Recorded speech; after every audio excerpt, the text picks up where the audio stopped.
Awesome. Well, it's super exciting to be here.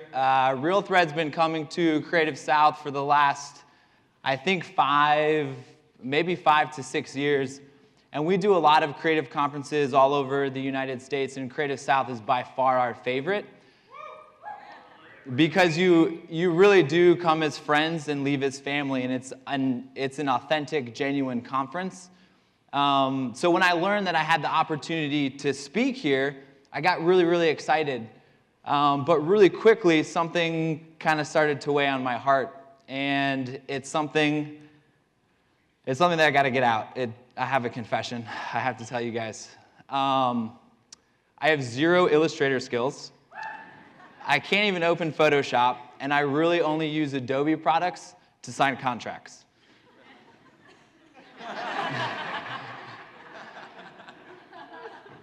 I'm not a graphic designer. Now you might be asking yourself the question, okay, well this is a design conference. What the heck are you on stage talking to us about then? I'm here today because I believe that one of the biggest problems with design today is that we're not intentional in designing our own lives. We've let social media, societal norms, work, money, education, religion, our friends and families' expectations of our lives shape and design us, as opposed to being confident in who we are as individuals. And I know this because I've done this. This is me. I haven't been confident in who I am, and I've let these things design my life. And while there's beauty in the inspiration that comes from these mediums, if we're not careful, our actions may not be driven from our own beliefs. And when they're not true inspirations, it can lead us to feeling stuck. It can lead us to feeling like we're living in a black and white world, and we're not fulfilling our purpose, and perhaps waking up at the age of 70 and realizing that we never chased, achieved, or lived the dreams that are alive within us. And according to Bronnie Ware, in her book, The Top 5 Regrets of the Dying, the number one regret that people have in their life, and yes, this is above spending time with loved ones like friends and family, but the number one regret is, I wish I had the courage to live a life true to myself and not the life others expected of me. So what if I told you guys to live a life true to yourself, to be confident in who you are and the dreams and goals that are alive within you? It could take just 30 minutes of your day to sit down and answer some of the most fundamental questions of life. And once you've answered these questions, you'll be able to live a life worthy of your calling, and your dreams can become more than just a thought, but how you live every day. So let's take the next little bit of time here and go over what I believe is one of the most important aspects of design today, and the biggest opportunity that you'll ever be given, and that's your life. So my vision with this is I look around the room today and see a ton of amazing designers, innovators, world changers, creators, and leaders. There's also a lot of sleepers. And I see so much talent that's wasted because we've let fear drive. And I believe the reality is today, only about 5% of people have the courage to live in authenticity, to seek discomfort and fulfill their purpose.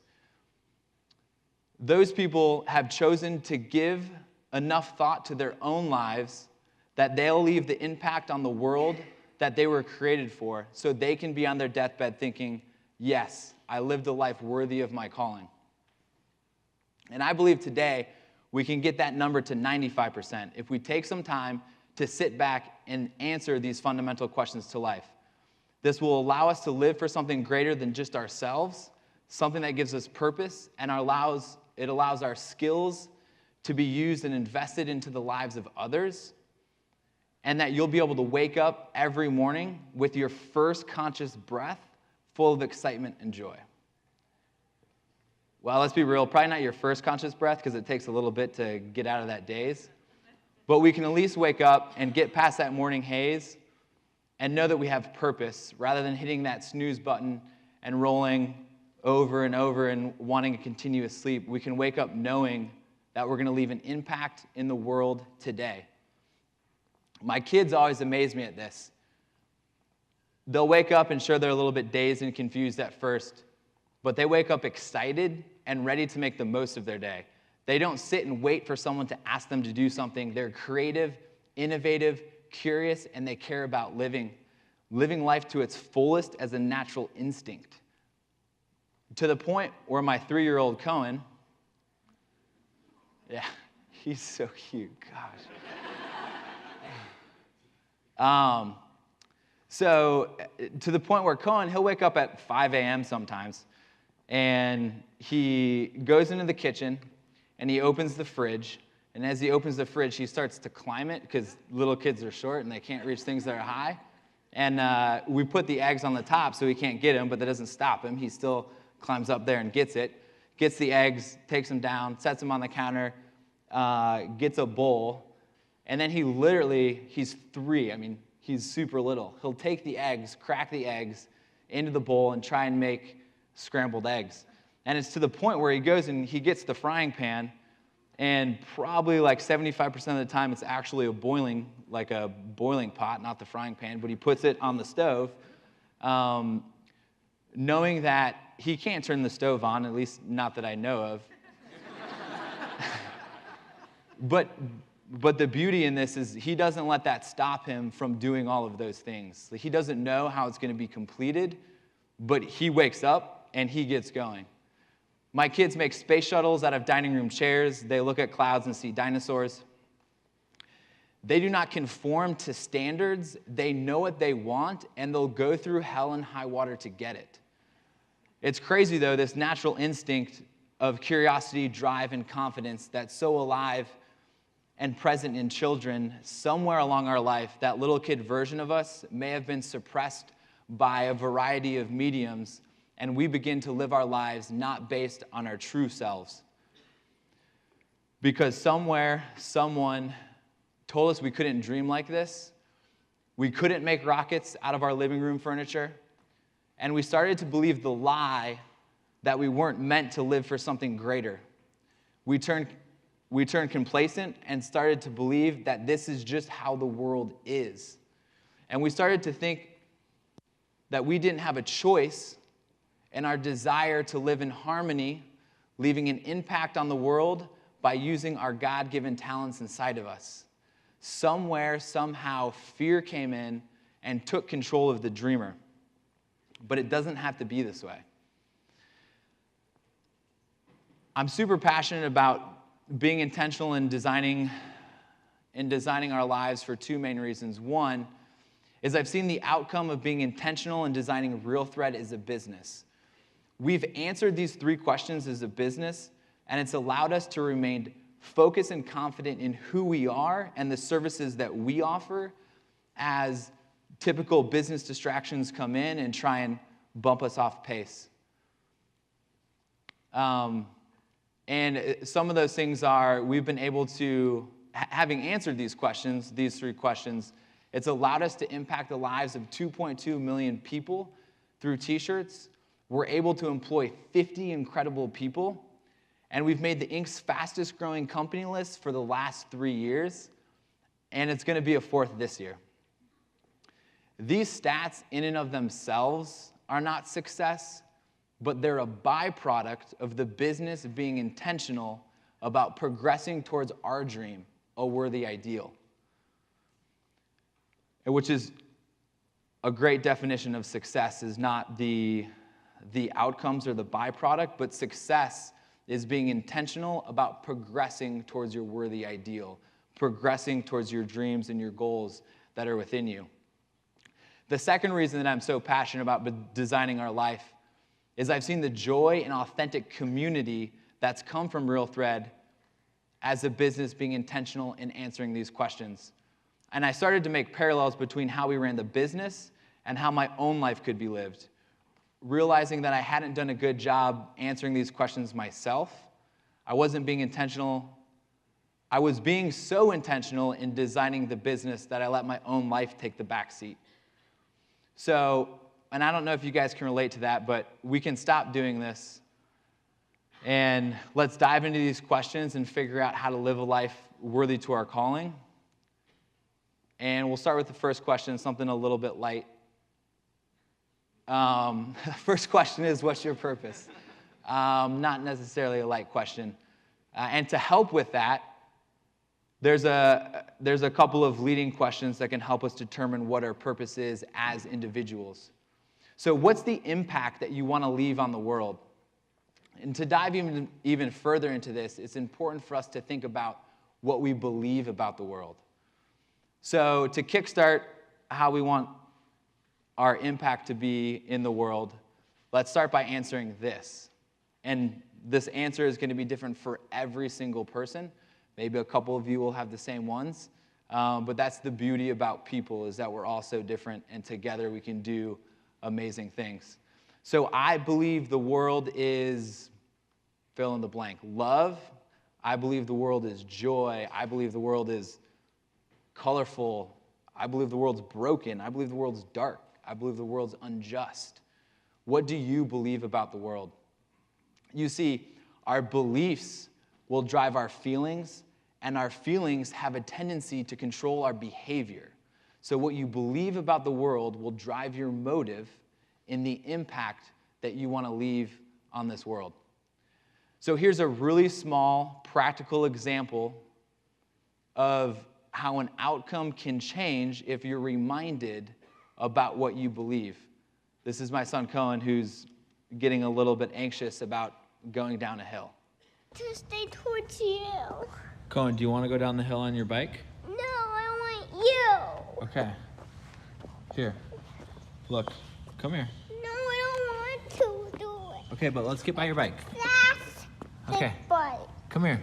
Look at me. Are you strong? Are you brave? Are you courageous? Do you want to change the world?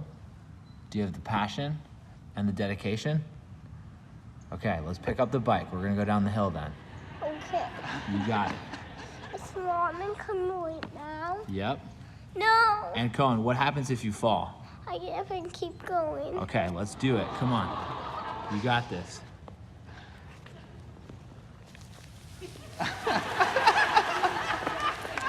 Look at that. You're not going to crash.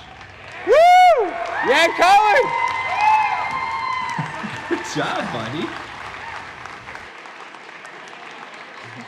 He did it. So that's a very small example of everyday actions that show us that what we believe actually delivers the impact. A little bit bigger of an example is the life of Martin Luther King Jr.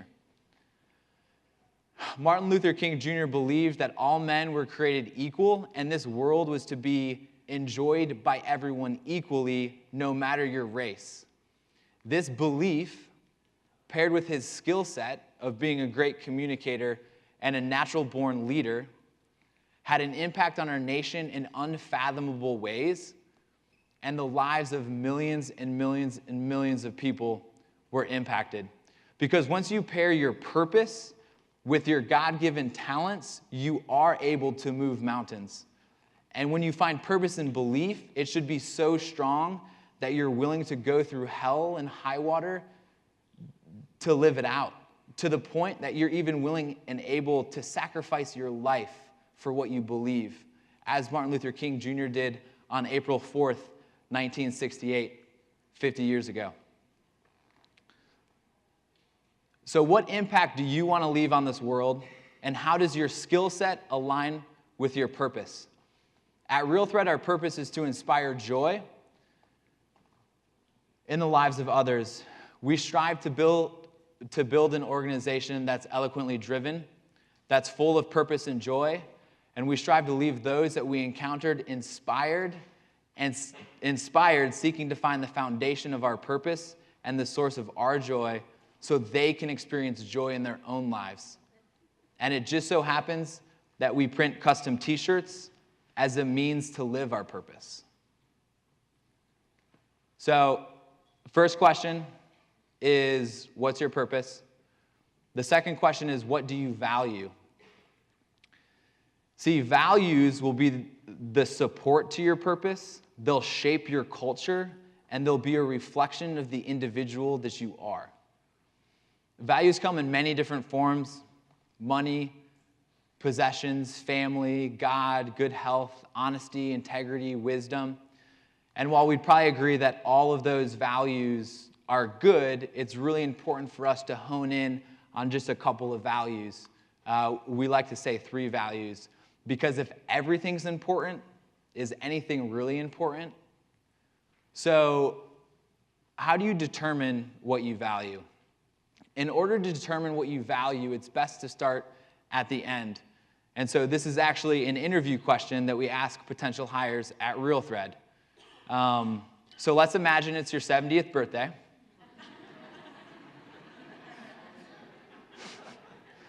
Okay, but really, I want to take you guys there. Let's actually imagine it's your 70th birthday. Let's all close our eyes.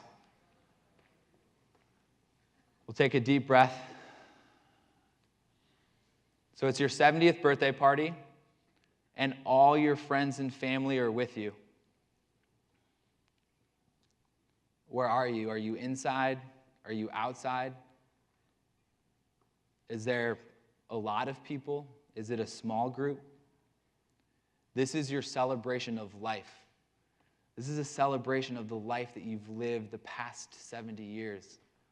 And at this party, you have 3 people stand up to give you a toast about the 3 values that you lived most consistently through your life. So 3 people are going to stand up and toast to the 3 core values that you lived throughout your life. What people do you want to stand up and give you a toast? This will tell you the relationships that are most important in your life. And what value do each of them toast to? Again, these values will be the biggest values that support your purpose, that shape your culture, and be the reflection of the life that you've lived. Okay, so you can open your eyes. How'd that feel? Yeah. Don't let that go. Write that down and make something of it. At RealThread, our core values are to love your neighbor. We strive to put the needs of our customers and teammates above our own. To be positive, we choose to have a great attitude, to participate, to bring out the best in others, to be curious and optimistic, to find hope in the face of uncertainty. And we strive to create wow, creating exceptional experiences.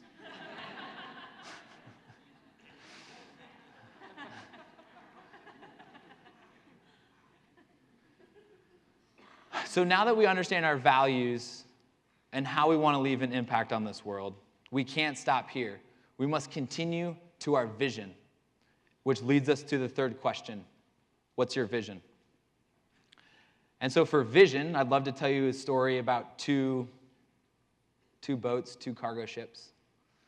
So imagine a big port, and we've got 2 cargo ships in port, and both of them are super big and can carry a ton of cargo like this. And so we've got cargo ship A and cargo ship B. They're both going to have the same purpose. I mean, the purpose of a cargo ship is, pretty obvious. It's to float on water and take cargo from one place to another. They both have the same values. They value efficiency, making sure that it gets from point A to point B on time. Safety, they want to make sure that no one gets hurt in the process, and they want to have fun when they do it. So we've got 2 boats, same purpose, same values. Cargo ship A takes off from port a little bit before cargo ship B. But cargo ship A has a clear destination in mind, and it knows that its destination is so far that it needs to refuel twice in order for it to achieve its destination. So it goes out, it knows where it's going to refuel once, knows where it's going to refuel twice, and it gets to its destination. And on its destination, the cargo comes off the boat and into the port city, and that cargo is able to impact the lives of millions of people in that port city. And here's the beautiful thing. When the cargo's unloaded from the boat, it gets reloaded and it takes more cargo to another place. So this cargo ship is now living out its vision in this constant cycle. It's cargo ship A. Cargo ship B doesn't have a clear destination in mind, and it just goes out thinking, we'll figure something out, something will come along, maybe someone will tell me to do something. And it goes out into the ocean, and it's out there for a little while, and eventually it runs out of gas. And the ocean currents start to take it further and further into the ocean. And then a storm comes, and a storm pushes it onto a deserted island. So now this cargo ship that had purpose and it had values is stuck on an island. And because there's no way to refuel it, there's no way to get it back. And that's definitely something that I can relate to in my life, is being stuck. So which boat do you want to be? I would like to think that we all want to be boat A. If you want to be boat B, that's cool too. We can chat after. But in being boat A, we all have, all having that vision, we all have uphill visions, dreams, and goals. However, a lot of us, and including me, have downhill habits. And so what we really need to do is we need to take our habits and align those with our vision. And if we don't take our habits and align them with our vision, there's going to be a big separation between where we want to go and what we're actually doing. And the cool thing about habits is they can be great accountability to making sure that we're making a progressive realization towards our goals and dreams. And along the way, if we set up habits, we're definitely going to have a point where we miss the habit. Maybe we want to set up a daily meeting within our business unit, make sure that we check in, know what we're doing, or maybe you're training for a triathlon and you've got an insane schedule and you miss a couple of practices. Like, we are going to fail. But in this pursuit, it's inevitable that we're going to fail. And when we do, it's more about how we react when we fail than actually failing. And Winston Churchill put it really well when he said, success is not final, failure is not fatal, it's the courage to continue that counts. And that grit is going to be the main ingredient in making sure that you're moving progressively towards that worthy ideal. So what's a good practical way to think about your vision? There's 3 questions that we can ask. What does your life look like in 10 years? Where are you living? Who are you with? What does your life look like in 3 years? Are you still in the same career? Have you started a family? What does your life look like in 1 year? Have you started to align your habits with your vision? So that's the 3 questions. What's your purpose? What do you value? And what's your vision? And I'll throw up a 4th question here as a little bit of a bonus question. But it's really important to remember that those 3 questions need to be answered by you, and knowing that they're your beliefs, and it's your purpose, it's your values, and it's your vision. And once we have those answered, the 4th question is, who's the community that you're in pursuit with? Chris McKinless from Into the Wild put it really well when he said, happiness is only real when shared. In order for us to step outside our comfort zones, wake up from our sleep, and live this life in pursuit, we need to surround ourselves with people who inspire us to climb higher. Friends who tell us that we can do better, who don't let us settle for mediocre, who push you to fail, pick you up when you fall, and celebrate when you succeed. So in conclusion here, if you haven't taken notes today, we have a worksheet that's available for download to really put some answer to some of these questions. So feel free to go to realthread.com/life, and you'll be able to download a worksheet as a template to help answer some of these questions. And it's another reminder that no matter where you've been and no matter where you're going, today's a new day, and your past, it doesn't determine your future. You have an opportunity to change the world with your talents. So we'll end with this last question.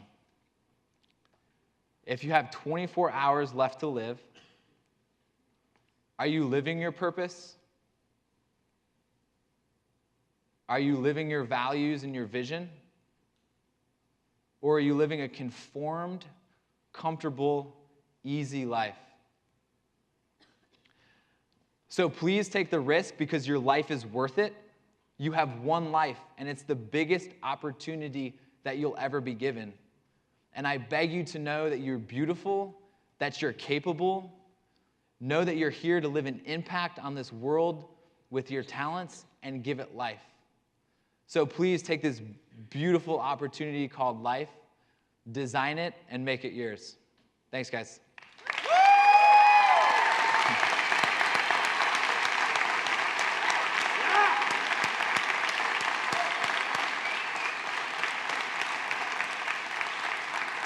I think we might be doing some Q&A. Hey, man. How are you? Good. Good. We'd love to do a Q&A with you, if that's okay. Sweet, let's do it. Okay, I'm going to start off the first question. Okay. So you talked a lot about finding purpose and matching it. How does that apply to you? Like, what is your life purpose? Just a real softball question to come in. I guess I just ask a lot of questions, so it's fair that I answer some. Yeah. Man, my purpose, I think back to a story. I'm a really, really competitive person, and I really, really enjoy living life, just in everything, in eating food, in talking to people, in playing sports, in designing in Illustrator and Photoshop. But I think back to a story in 5th grade. I was playing basketball. Growing up, I played basketball and hockey was my main sport. So when I played basketball, I was a little bit more aggressive than I probably should have been. And it was one particular game. It was a playoff game, and I had fouled out towards the end of the 4th quarter, and it was a really close game. And so I'm not able to be in the game, and I'm sitting on the bench, and I'm just aching inside of wanting to be in the game. And I was like, I can still do something. I can still make use of this. So the other team was, and again, we're in 5th grade, so we're a little bit older than Cohen. So I was sitting on the bench. The other team was shooting free throws, and it was a close game towards the end. And I was like, I got to do something.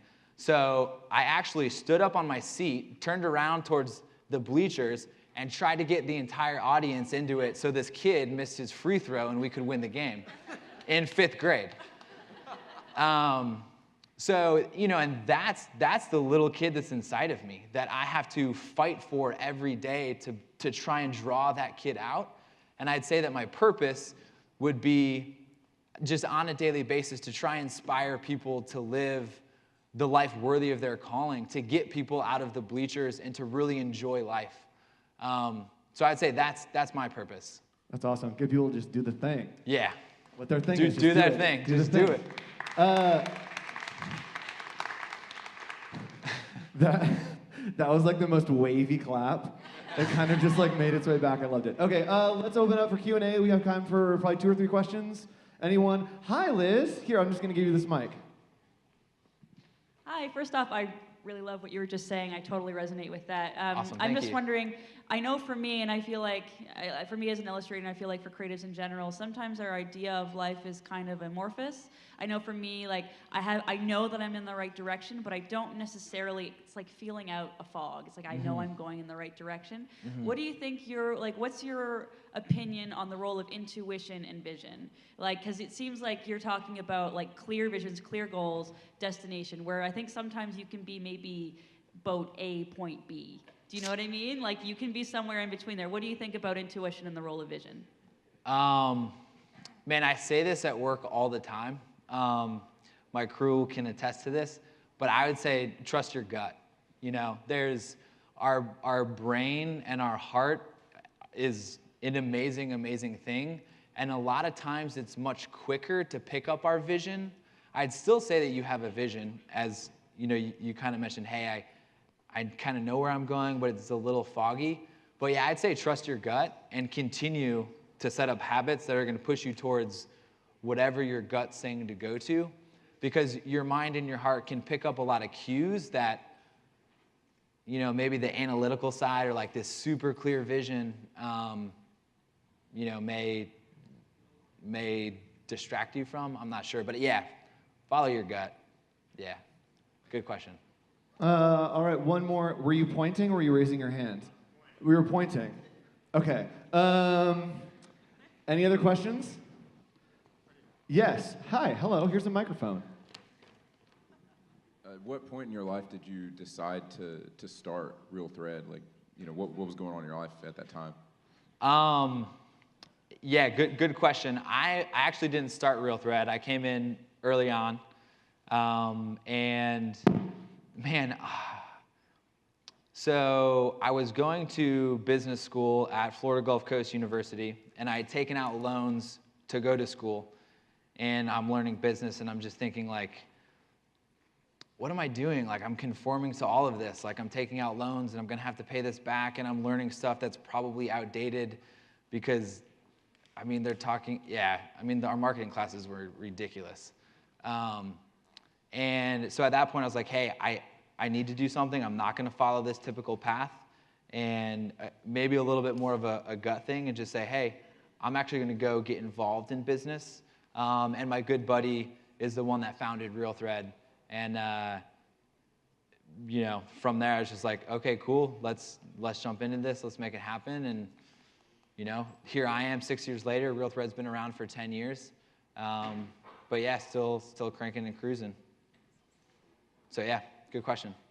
Awesome. Let's get one more in. One more anywhere. Is anyone out there? Papa, can you hear me? Oh, here you go. Yeah. So now that you know I've had the pleasure of knowing you and Drew, and kind of seeing all the cool things you guys have done over the years. Yeah. And now that you're leading the ship, obviously a lot of things has changed over the years in Real Thread, and I kind of applying what your talk that I'm sure your values have shifted. Now as a leader, how has that been a struggle, or has that been a challenge to constantly find ways to maybe kind of fine-tune those values, or keep polishing them? And how do you, as a leader now, because you're leading the ship, how are you injecting that into the bigger team and making everybody excited about the vision that you have? Yeah, really good question.